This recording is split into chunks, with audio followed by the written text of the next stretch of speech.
Les forces de l'ordre mobilisées ce vendredi à l'aube pour débloquer l'accès à la raffinerie de Grand-Puy en Seine-et-Marne. Le stock du dépôt pétrolier est réquisitionné. À quelques heures des départs en vacances de la Toussaint, le gouvernement veut envoyer un message fort aux automobilistes. Il n'y aura pas de pénurie de carburant. On était à 40% de stations à sec, comme on dit, il y a 3 jours, 30 il y a 2 jours. On doit être à 21 aujourd'hui. Voilà, je constate l'amélioration progressive. Une amélioration scrutée heure par heure dans cette cellule de crise au ministère de l'Énergie. Tous les matins depuis 2 semaines, les acteurs du secteur pétrolier se retrouvent pour faire le point. La situation est aussi suivie de très près par Matignon. Objectif numéro 1, réapprovisionner les stations-service situées sur les axes les plus fréquentés.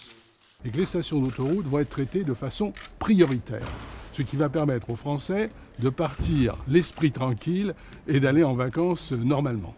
Mais le gouvernement a tout de même fini par l'avouer, le retour à la normale va prendre plus de temps que prévu, ce ne sera pas avant plusieurs jours. En attendant, la galère continue pour les automobilistes.